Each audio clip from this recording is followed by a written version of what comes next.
Mrs. Yarodavers. Happy Satanist! Hail Satan! Hail Satan! Hail Satan!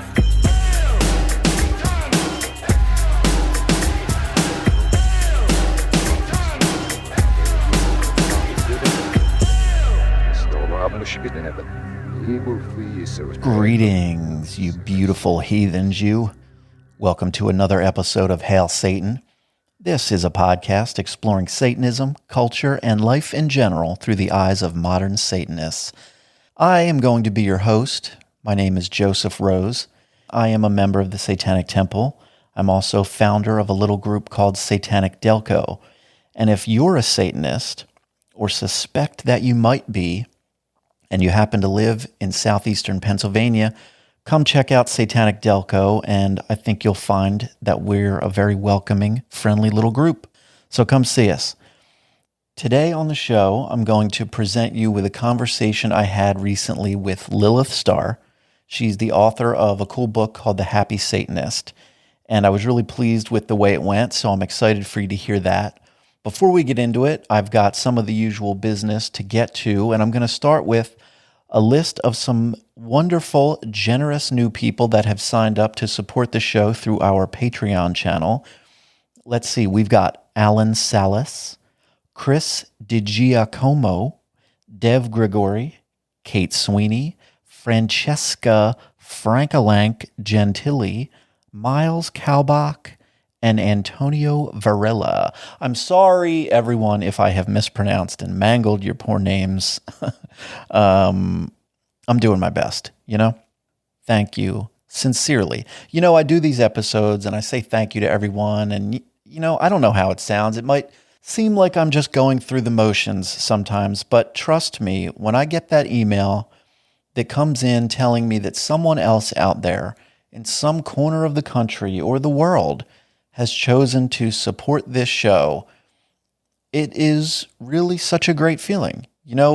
It really just is fantastic to know that people are appreciating what I'm doing enough to go push that button and support the show with a few real world dollars. I don't even know what to say.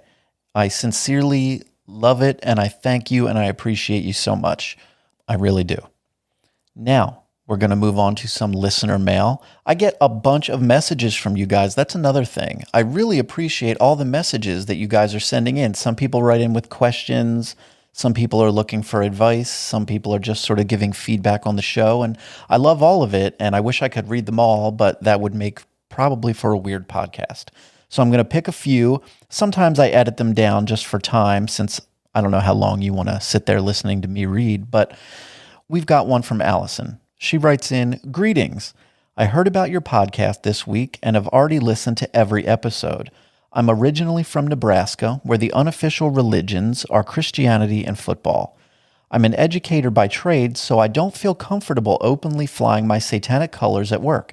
However, I do occasionally wear my reproductive rights shirt from TST on days I'm feeling brave. It helps that I don't think anyone would peg me as a Satanist at first glance, which I love because it gives me a chance to confront stereotypes and assumptions about Satanists. Sadly, the flip side of that is that sometimes I feel like an imposter, as if claiming Satanism is just me sticking it to the man, even though I know that I deeply and genuinely believe in the 7 tenets just as firmly as a Christian believes in the 10 commandments.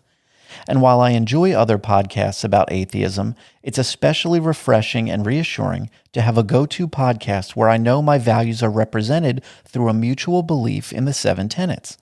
It reminds me that there are others who sincerely believe the same things, even if many outsiders see Satanism as a joke rather than a religion based on a sincere moral code. Thank you for this podcast and for helping further grow and develop an active community. Hail Satan." Allison, thank you very, very much for writing me this thoughtful message. And let me see, let me look through some of what you've written here. The part about you feeling like an imposter, fuck that. You're not an imposter, and there are no limits to what you can look like or any of that stuff, And I think, we might have another message coming up that touches on some of those similar feelings. And let me just tell you that what you're doing is exactly the way you should be doing it. If there are days when you feel okay about showing a little bit more of that, by all means show it. I come from a place where my thought on the matter, for me personally, my personality is the type that says, fuck it. I don't care what anybody thinks. If people are going to judge me because of this shirt or this belief of mine or this whatever, then I kind of just make it a habit to not give a fuck about that. But I understand that realistically, most people aren't always able to have that sort of carefree attitude about those things, especially when it affects something like your livelihood. I'm sure you can't walk into your school or, wherever it is that you work as an educator wearing all kind of crazy satanic bullshit all over you, even if you wanted to. And of course, I understand. So don't you give even one moment of concern to being an imposter or feeling like you need to dress or look or act a certain way to fit in with what Satanism is. You are the picture of what a Satanist looks like, and you remember that every time you look at yourself in the mirror, okay? Next up, we've got an email from a bit of a celebrity. This person is named Pikachu, right? That's some kind of, what are these fucking things? I don't know. Pikachu. Hi, Hail Satan podcast. I just wanted to write a quick thank you for all the work you are doing. I really resonated with the interview with Ben regarding his debate on whether he is an atheist or a Satanist, as I've been struggling with that myself. Like Ben, I find the imagery of the Satanic Temple to be a bit dark, and I worry that calling myself a Satanist will result in people viewing me differently. I really like how you discussed that all you need to believe to be a Satanist is to follow the 7 tenets. Thank you so much for sharing your thoughts on this, as I can finally call myself a Satanist, but align more with rainbows, unicorns, and puppies, instead of heavy metal, horror movies, and dark imagery. I sincerely hope that your podcast will show people that you can be a Satanist without embracing all of the aesthetics. Thank you again for helping me make the leap to become a Satanist. Hail Satan and hail yourself. And Pikachu, thank you. Again, like our previous message, you're doing it just right. If you want to align yourself with rainbows and unicorns and puppies, by all means, that is what you're free to do. None of you guys should ever feel pressured in any way to associate yourself with a culture or an aesthetic that doesn't make you feel comfortable. In fact, that's what Satanism is supposed to be for. You're not supposed to have to fit yourself into these little boxes and into these behaviors and cultures that you don't find natural. And yeah, it's easy to associate Satanism with all of the heavy metal and the dark stuff. I get it. And that stuff is a lot of fun for all of us. I enjoy some of it. But again, I think I've mentioned it on an episode previously, where if you see me walking down the street or through the supermarket, you wouldn't think twice. You wouldn't notice me. You wouldn't look at me dressed in some outlandish, overly sort of gothic type of way or anything like that. I don't have the black eye makeup dripping down my face. I don't look like a fucking King Diamond walking around, I'm just a dude. I'm wearing blue or black jeans. I'm wearing a black t-shirt pretty much 98% of the time. But it's pretty low-key. I'm just a dude. And you should feel comfortable being yourself, dressing the way you want to dress, enjoying the types of culture that you like to enjoy, and you just present yourself in whatever way you want to present yourself, and don't give a single fuck about what another person, Satanist or otherwise, has to say about it. Okay? Now, one final message. I was a little on the fence about whether or not to include this one and to read this one on the air, and you'll see why, but I am going to do it. It's from a listener named Possum. Hi, I just wanted to say that I love your podcast and I had a question. I'm 13 years old and discovered Satanism in late October of this year. I really want to join the Satanic Temple, but I don't know if my mom will be okay with it or understand. I don't want to join without her consent. Any ideas of what I should do? I really love Satanism because my views align with it so much, and I love the phrase, an atheist with a moral code. Anyway, thank you because this podcast really helps me learn. Possum. Well, Possum, my child, listen to me. No, I'm going to be responsible with the advice that I give you. First of all, thank you so much for writing in. From the tone of this email, you sound like a very intelligent, bright young person. And it's really great that you've discovered the Satanic Temple. And I can say that it's really great because I genuinely believe in the seven tenets. I believe they are moral and they make a lot of sense and they provide a healthy moral compass for those looking for one to align themselves with. The fact that you are only 13 years old is what gave me a little bit of hesitation because, I don't want to be on here willy-nilly saying crazy shit to young teenagers. I can't speak to specifically how you should approach this in regards to dealing with your mom and whether or not she'll be okay with it or anything. Now, I know that joining this Satanic Temple is harmless. You send an email on their website and they send you an email back, and then they occasionally send you email newsletters, and that's about it. That's as far as membership gets you, and you don't need to do anything more, and you're not going to be involved in anything weird or troubling or anything like that. As a 13-year-old surfing around on the internet, you've probably already run into things that would be much more troubling to a parent than the type of information that the Satanic Temple is going to send you in your email. Only you know the specifics of your relationship with your mom and how she would feel about it.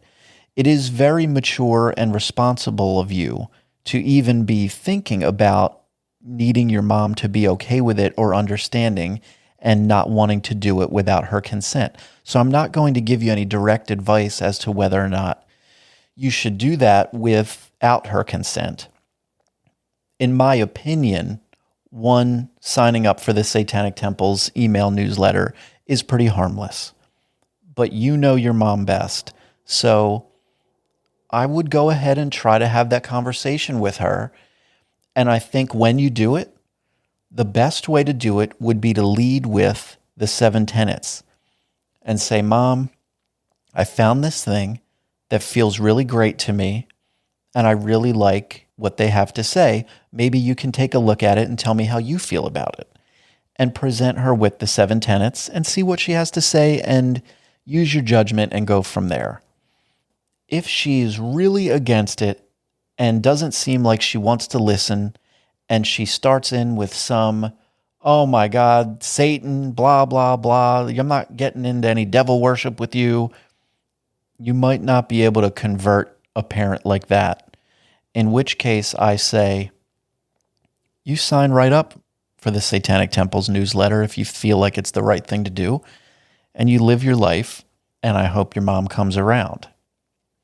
But what I really hope is that your mom is as bright and level-headed as you seem to be, and I hope she has an open mind and is understanding of what you show her. So thank you, Possum, for writing in. I really do appreciate it.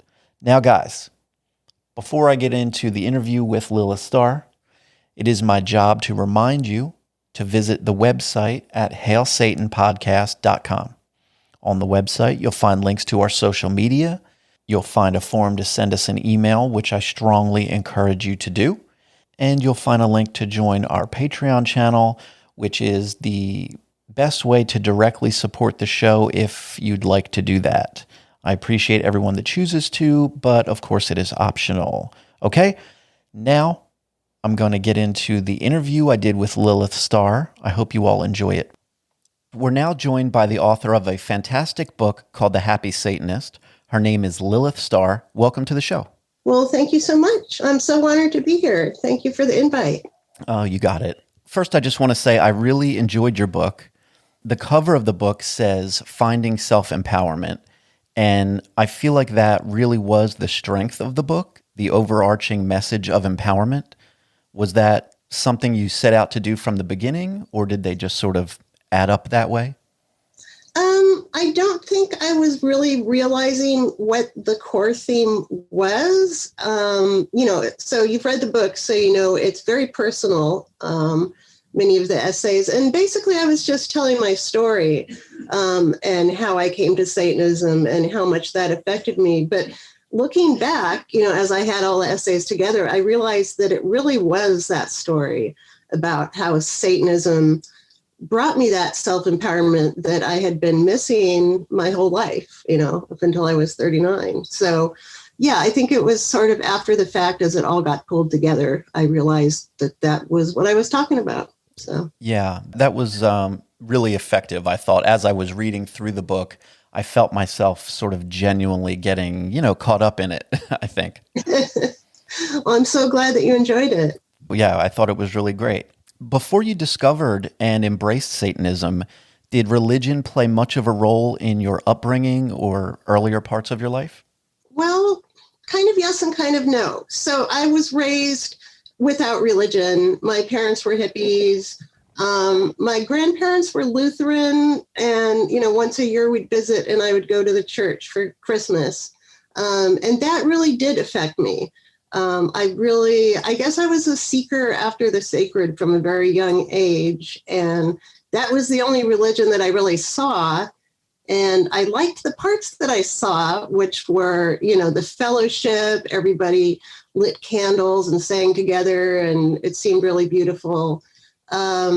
So, yeah, I was interested in Christianity, separate from my upbringing by my parents. And I got into it, and I really thought I wanted to be a part of it. I started studying to be confirmed. I was actually an altar girl for a little while. Wow. And I had myself baptized at 11.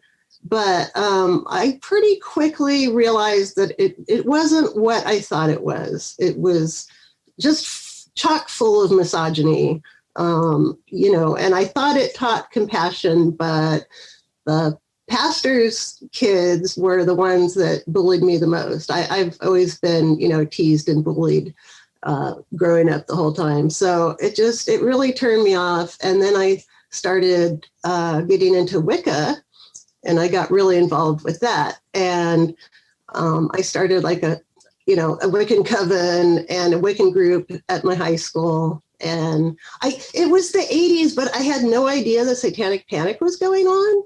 So, I was wearing my pentagram and everybody knew I was a witch. And I didn't understand quite why everybody was so wigged out by it. I had no idea people were thinking, I was part of a group that was, sacrificing babies in the woods or whatever. Yes, of course. Yeah. And then I went through phases. I became a Zen Buddhist for a while, and that still kind of informs me. And you can see some of that in the book. Sure.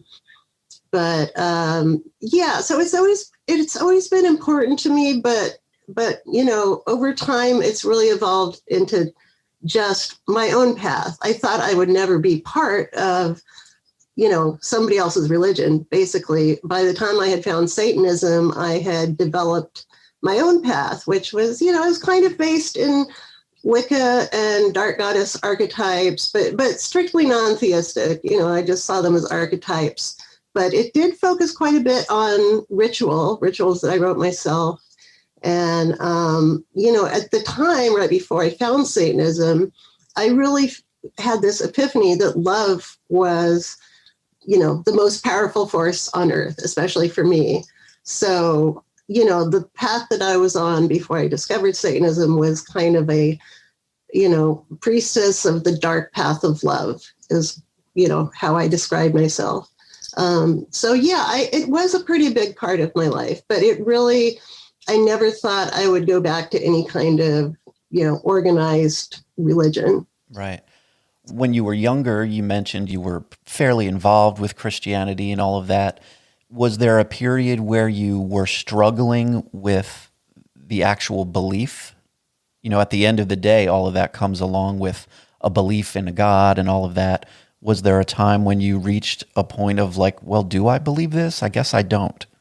Yeah, definitely. And that was the time where I was starting to get disillusioned. I couldn't imagine a God like the one described in the Bible, that would privilege men over women. There's some really violent, nasty actions that the Old Testament God takes. And I just, I started thinking, how is this possible? Like, why are we worshiping this? And I just stopped feeling like there was that higher power looking over us all. I just couldn't believe that he would let such horrible things happen, Yeah. You wrote a bit about finding the Satanic Bible and the role that it played in helping you during some of these pretty dark times in your life. What are some of the things that stood out that you found to be particularly valuable from the Satanic Bible? So there were two main threads running through it that I took away. And the first was, the core message that you are your own higher power and that you are your own God. And that really appealed to me. I didn't have to look outside of myself for anything. And with that also came self-compassion. And also the thought that, I had always thought that there were a lot of things wrong with me, and kind of believed all those messages that society and the bullies had, given me, that I was the one that was screwed up and wrong. And reading the Satanic Bible made me think, well, wait a minute, maybe society is possibly the one that is messed up and wrong. And it really coincided with our homelessness, where I got to see that firsthand, where people, homeless people are having the worst, hardest time of their lives. And that's the time that people treat them like dirt. And so, it really brought home to me that maybe the problem wasn't all me. Maybe society was playing a big role too. So, it was that sense of self-compassion, like, I'm fine myself. I am my own God. Everything lies at my feet in my life, not at something external. And the flip side of that was the empowerment. If I'm my own highest power, then that gives me all the control and the power over what I do. So those really jumped out at me. And I kind of liked LaVey's lofty, rhetoric, some of it. But, there's a fair bit too that I didn't really dig right from the beginning. I didn't understand how, the belief could be you are your own God, but also might is right. Doesn't that mean that other people are also gods to themselves? And, you shouldn't try to overpower that. That part I didn't really get. But, I took the other two things, self-empowerment and self-compassion, from it. Sure. How do you feel nowadays about the general stance or vibe of the Church of Satan? Oh my gosh, the Church of Satan. Where do I start? Most of the people that I met and worked with that were LaVeyan were not in the Church of Satan. So, it was sort of anachronistic already when I read the Satanic Bible. They just, all I knew was that they charged $200 for a membership card, and that was really kind of all you got.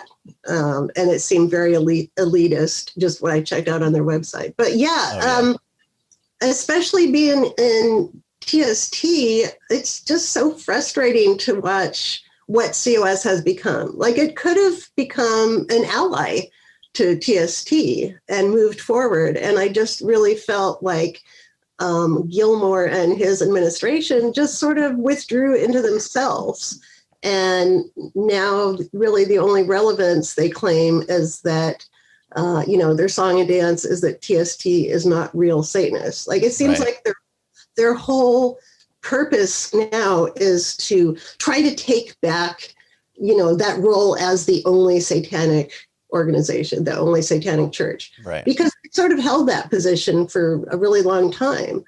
And so now that seems like the only thing that they're just fighting to preserve that. But I feel like they're really going against the stream. I don't feel like they're doing so much that's productive and original and, progressing in their own path. I just feel like they're hell-bent on trying to tear down others, especially us. So yeah, I have a lot of disdain for them. Right. I just mostly ignored them, but then they put out that doxing sheet on TST's leaders, and and I just thought, wow, that's really going a step too far. It's not just tweets saying that they're the only satanic church, but they're really outstepping their bounds there. So yeah, I don't. I never was really into them, and now I'm definitely not. I'm sure you first came onto my radar through the Satanic Temple one way or another. And so when I was reading your book, I was a little surprised at how much you referenced Anton and the Satanic Bible in your book. I was going to ask if you find any conflicts between the ideals of the two, but I think you've definitely answered that. Yeah, and I mean, you've definitely put your finger on it. Most of those essays were written before the Satanic Temple. Right. And I was writing, I was editor-in-chief for a while of the Satanism Facebook page, which was actually, pages got a lot more traffic back then. And we ran it like a magazine. And, so those essays were for that magazine. And that's where I got to meet other Satanists as well. And I found out that I really liked them. Most of them, they just seemed smart and just, with it, funny, and for the most part, kind. The ones that I was working with primarily, seemed like cool people. But so a lot of those essays were written for that. And it has really surprised me how popular the Happy Satanist has become with TST folk, especially people who are just starting. I've seen my book recommended as a starter book. Yeah.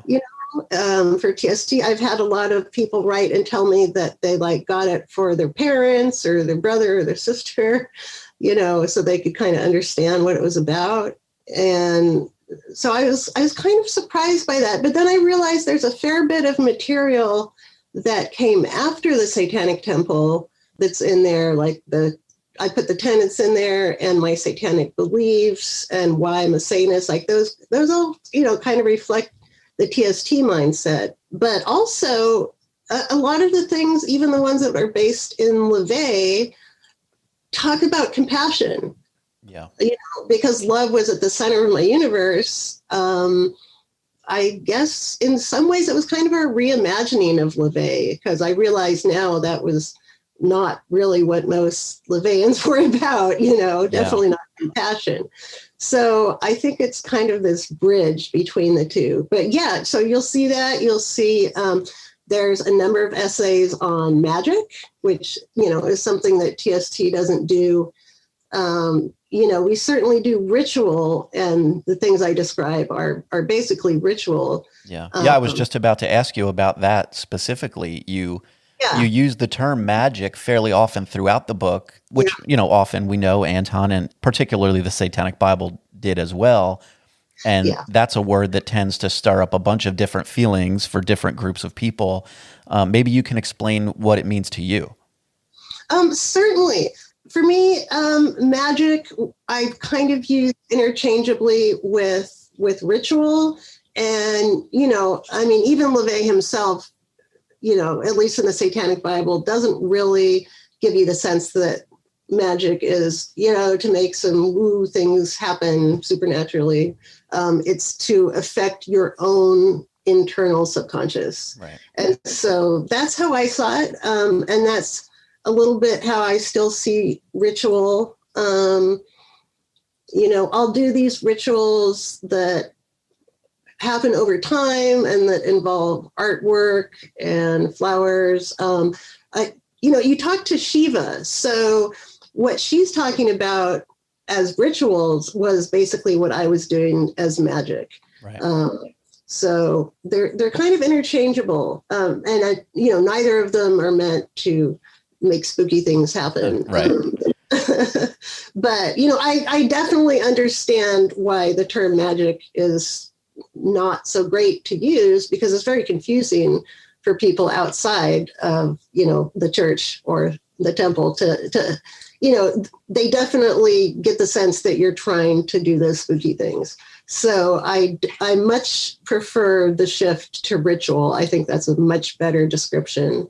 And actually, my ritual practice before I read Shiva's book was focused mainly on the chapter, the Seattle chapter of the Satanic Temple that I was building. And so it was kind of focused outward and on the group, and definitely took into account that many people had come from the atheist communities and were kind of, turned off a little bit by ritual. So, the rituals I was writing for them were not quite as, I guess, magical. Right. A little more grounded. Yeah. But then I read Shiva's book just earlier this year, and it brought me back to that, that really important ritual practice for myself on my own that I had stopped doing during those years that I was chapter head. And so I've, for the past, 6 or 7 months, I've been returning to those practices, and I find they are very helpful in working through things like working on my book, worrying about various, like my Social Security application. They just, and it's a chance for me to play, to be creative, put flowers or stones or whatever on the piece of art that I'm working on, just because I want to, not, for any particular reason. So yeah, I've been really grateful to her writing for, bringing me back there. Great. Yeah. You mentioned you served as a chapter head for the Satanic Temple's Seattle chapter. Since you were part of it so early on, what are some of the ways the Satanic Temple has changed since those early days? And what do you think are some of the pros and cons to the ways that it's been evolving over time? Yeah, that's a great question. And it really has changed so much. So I started the Seattle chapter in 2014. And back then, I believe we were only the 5th chapter. And there was no international council. It was basically, Lucian, Malcolm, and Jex, and nobody else. So I was working directly with them. So everything had to go up to them. And, they were very busy, just as they are now. And there were times when I went for like 6 or 7 months without hearing back from them. So it really was kind of the Wild West. There were there weren't any templates for how to build a chapter or what a chapter really looks like. So I had to build it all from scratch. Whereas now there are, there's way more information and leadership and mentorship. So, when they finally put the National Council in place, which is now the International Council, that made a huge difference. And I think that's one of the biggest pros is there was, now there's actually a level of leadership and, dare I say, management that's geared towards helping the chapters and providing, processes and templates and mentorship, that is a lot more codified, I might say, but it's been worked out over these years. Yeah. So I saw it, when the National Council was first put in place, that was fairly rough. A lot of times we didn't get answers from them for a long period of time, but it's grown and it's gotten way and way better over time. So now, chapter leadership works really closely with the International Council, and we get answers back very quickly, and we also get advice and transparency, and just the evolution of that leadership, I think, is the biggest difference. Also, when I first started, the chapters were really heavily focused on activism, like legal activism. Right.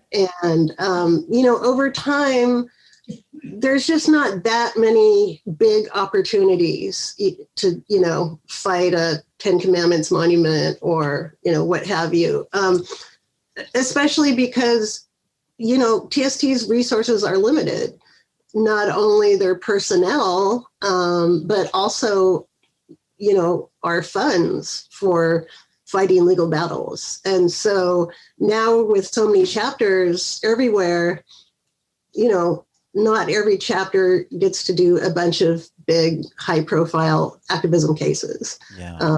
So that's changed. But with that, there's been this shift towards community service. And I think that's been a really beautiful shift, because that is one thing that we can do all the time. We're not limited. It doesn't, it does cost some money, but it's not the same as fighting a big protracted legal fight. Yeah. So that shift, it really helped cement and bond people in a chapter together. I mean, so does working on an activism case, but when you're heavily involved all the time in, doing a clothing drive or a menstrual product drive or a fundraiser, you're working to help. And that really kind of sinks in and bonds everyone together along those lines, along those compassionate lines. So I think that's actually been a big pro as well.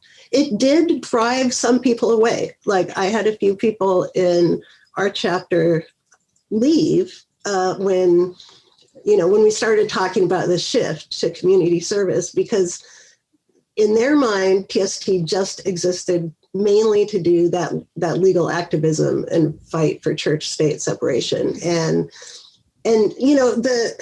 their complaint was doing community service like weakens and softens us, especially our image. And Satanists need to seem fierce and frightening and, at all times to be effective. Right. And, then that's not really the case. Like we're a religion. We're not just an activist group. That kind of leads into this. There's been this growing sentiment amongst some members and certainly former members of TST that bureaucracy has started to maybe cloud the true nature or intent of the group. People have called it unsatanic and things like that. Yeah. Is it just sort of the natural way of things when a group gets larger and needs to deal with such a bigger membership? Well, I mean, yes, in the sense that you definitely need organization. I mean, we're huge and there are many moving parts, and it's really important for every part to properly represent TST and align with its mission. Yeah. And to get stuff done. So it's, to me, it's extremely natural that there's, organizational levels and, people that are leaders and, basically managers. I like you said, with any group that gets large and complex, you really need that. Without that, you're just, you're disorganized. Nothing really gets done that well, if at all. But I think there's something else going on with those complaints, and that's this concept that Satanism is extremely individualistic. And I see, especially former members, complaining that leadership is tyranny. Yes. The fact that we have these organizational levels, they think that as Satanists, we need to rebel against that in our own organization. And it just boggles my mind because they don't understand that to get shit done, you need that.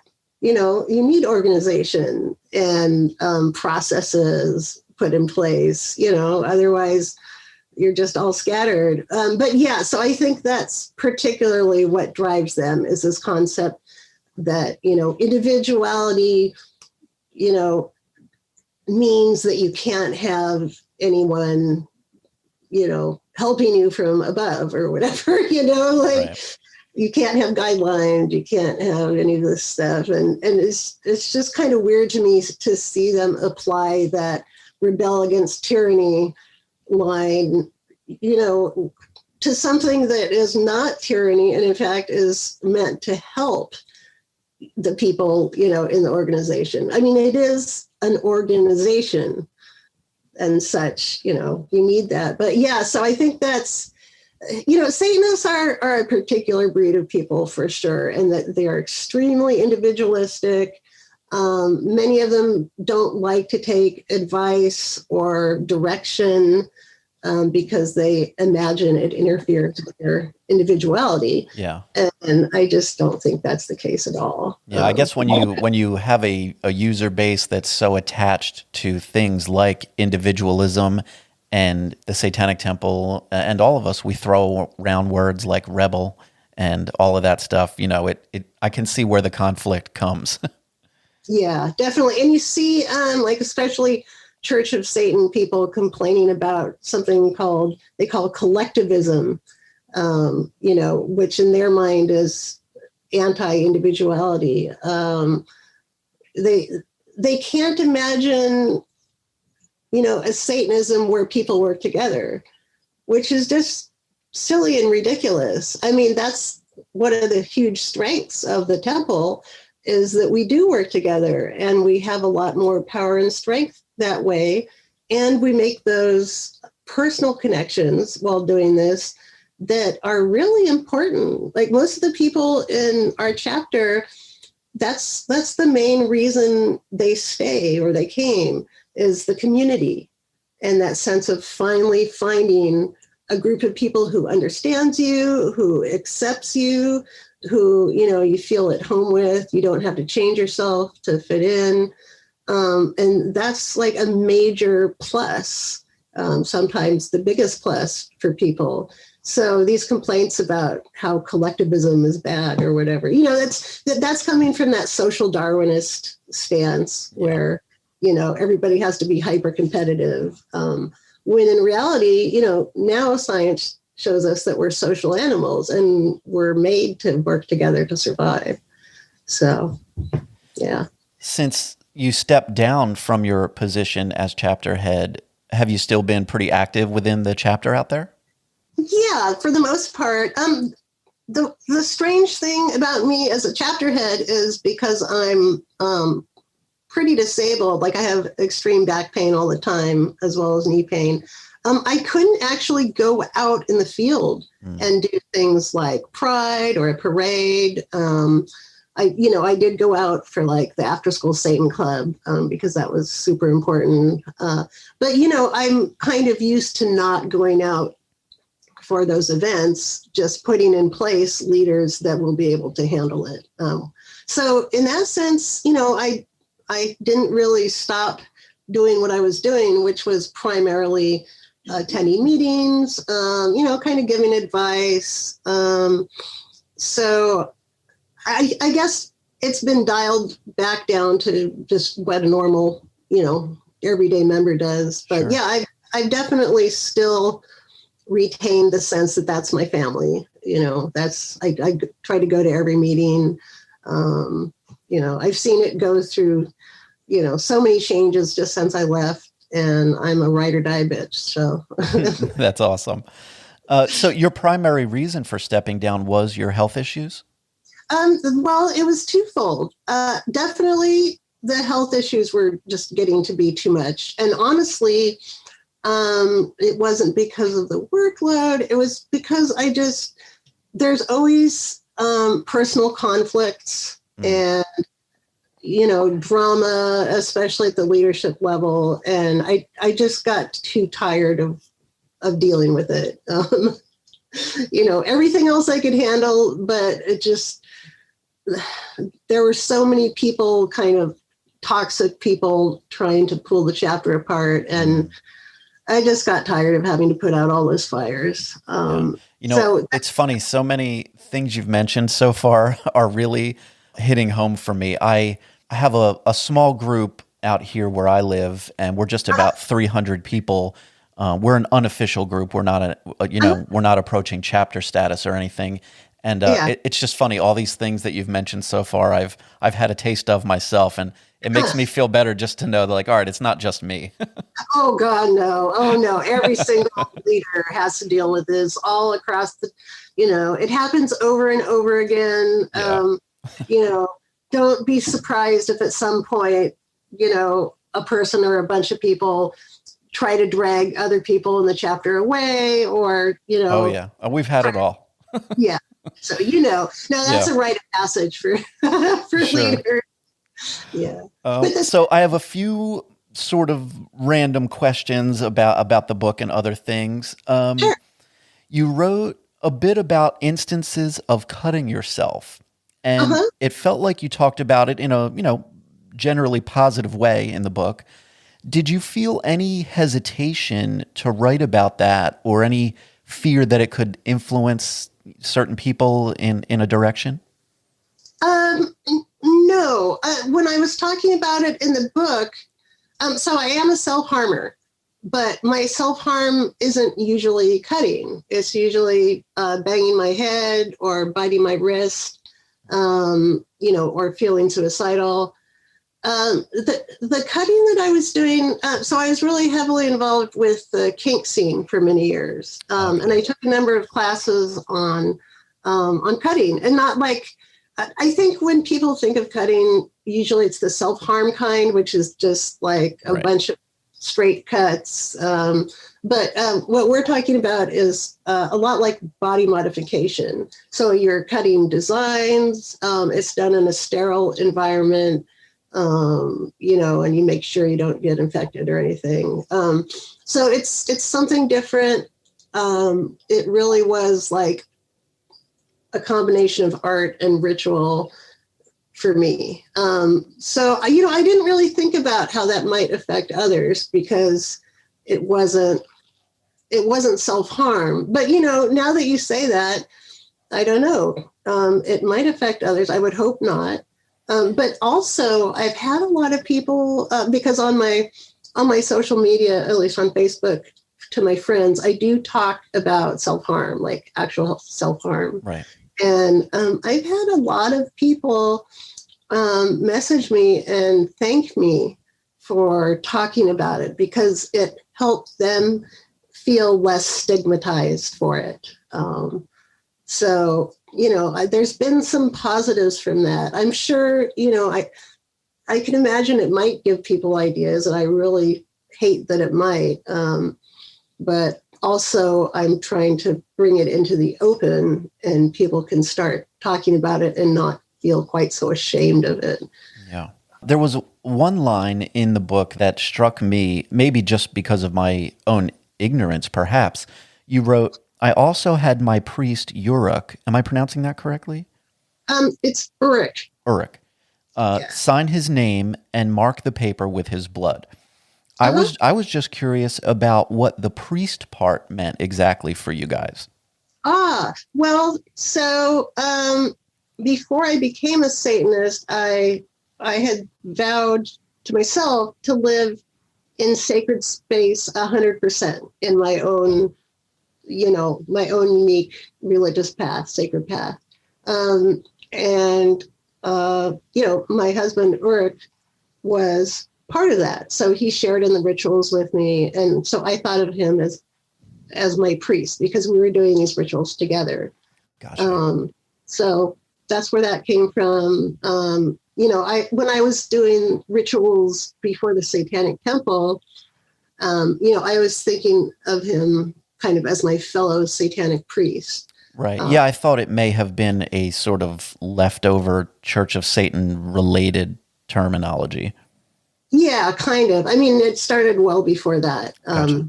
yeah, it definitely carried over into that. You only sort of vaguely alluded to them in the book, but what is your relationship, if any, with mushrooms or other psychedelics? Oh, well, when I was young, I had a lot of eye-opening experiences with psychedelics, and actually, I credit them with a lot of episodes that sort of gave me new perspective and helped me think in a new way. And also, they felt very much like part of a sacred path. The way I was doing them, like it wasn't usually just like, hey, let's have a party and do these drugs. It was something well planned out. We would usually go somewhere in nature. Sometimes I would have things that I specifically wanted to ponder. It felt like a magical experience, I guess. Yeah. So, and they also helped my depression quite a bit. I have really severe depression, probably obviously with the self-harm and stuff. And I've had it since I was 12 or so. And, right after a mushroom trip, and a lot of times acid as well, it would be like my brain would be reset. And that new perspective would kind of clean out the clutter that I had accumulated in there. And yeah, so it would help for, probably a couple months with my depression. And actually, they're really starting to do clinics and a lot of research about mushrooms or psilocybin for depression. Like Oregon is a big leader in that. Yeah. And they decriminalized it. So yeah, they were positive experiences. But as I got older, out of my 20s, I kind of outgrew it and stopped doing it. Oh, okay. Yeah, it's funny. So much of what you just said really rings true for me as well. In my case, I'd never touched a substance of any kind until I was 37 years old. Oh, wow. Yeah. And I'm just 42 now. Oh. And mushrooms in particular have been such a positive, made such a positive impact, I think, on my life. And Wow. when I sort of caught a little mention or two of them in your book, and I just wanted to see sort of what they had been for you. Yeah. No, an incredibly positive experience. One that I recommend, maybe with some reservations to almost anyone. Yeah. Because it just gives you this, it opens your eyes to the fact that reality might not all be what you firmly believe, Yep. So yeah, they're very positive. Great. So yeah. I think I read somewhere that you're working on a new book. Yes. So you asked me why I stepped down from, chapter headhood. Mm-hmm. And so one was just the work and the pain that it was putting me through. But the other one, the positive one, was that I wanted to focus on the book I was writing. So I started writing a book in 2017, so a number of years ago. It started out as, Lucian asked me to sort of mentor the TST Portland chapter, which was just beginning. And so I wrote a few guides for the new chapter heads there. And, those were on kind of running the chapter and building community. And, as time progressed, I thought of other sort of handy guides on different things that I could write. And, eventually I had this idea for a book that was firmly on the TST side. Part of my motivation was, well, the Happy Satanist comes primarily from Levianism. Now I want to have something that is all TST. So, but yeah, so what the book is focused on is, I guess you could kind of say it's like a beginner's guide to satanic practice, as seen through the TST lens, but also, through my personal lens. Sure. So it isn't meant as like an official textbook or, this is the one way to be a TST practitioner. It's very personal. Most of the things I write are, have a very personal feel to them. But yeah, so I got the manuscript finished earlier this year, and right now it's in the final stages of design. So it will be coming out, I hope, in the next couple months. But yeah, so the Happy Satanist is kind of a slim volume. You could read in one night. This book is really large. It's turning out to be over 400 pages. Oh wow! And I tried to cover everything basic that I could think of. The ethical system, the narrative of Satan, taking action, activism, and that sort of thing. How the Satanist takes on the role of the outcast and empowers that role. So it's meant as sort of like the basics. And then in the back, I have a couple very lengthy appendixes. One is interviews with other practitioners. So, I'm just one person, and the first half is all my words, but I also wanted to hear from other people about different aspects of their practice, because it's so different, right? Like our religion is one of the few where instead of a single Bible and a single set of instructions and, a very rigid set of dogmatic rules, ours leaves almost everything up to the individual, barring that kind of core, the ethics and the narrative. Beyond that, personal practice is really left to the individual. So I really wanted to show some of that. So, I have people talking about their altar, if they make art, like satanic artists, some people with tattoos, and also a section on how people came out and what their experience was coming out as a Satanist. And then I have a section that has a bunch of sample rituals. And I'm pretty clear that these are just meant as, examples, but you usually make your own ritual according to what, you want. Sure. So I tried to make it really comprehensive, basically. That's very exciting. It sounds great. Well, thank you. Yeah, I'm super excited about it. Yeah, I just can't wait to get it out. We're looking at maybe early 2021, we think? Yeah, that's what I'm thinking. It is going pretty quickly with my designers. So, yeah, I'm hoping January or February. Oh, great. It's exciting when we all get a new satanic related book for us all to chew on at the same time, Yeah, something that I've been really excited about is just seeing how many people are starting to contribute to the satanic discourse, whether it's through writing. Like I've seen so many people start blogs. Yeah. I've seen a lot of art done. I've seen a few other books. And, then there's people like you who are being kind enough to, put work into a podcast. So there's kind of like an explosion of content and communication that's being inspired by TST. And it's just really wonderful to see it blossom like that. Yeah, they are exciting times we're living in right now. Yeah, definitely. Well, I won't keep you any longer. I really appreciate you taking the time. Where can people find you online and keep tabs on everything that you're up to?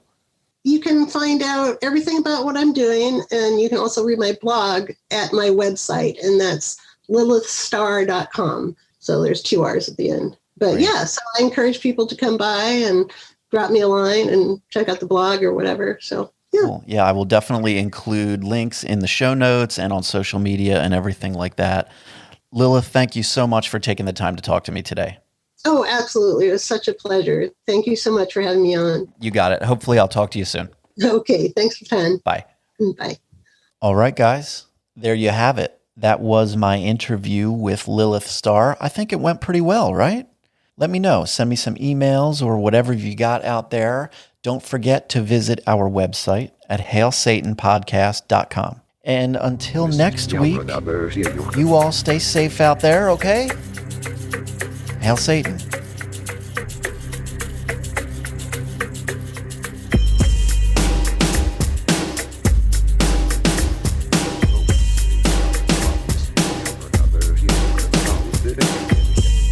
Yes, no, I'm gonna shoot it in at the evil free service.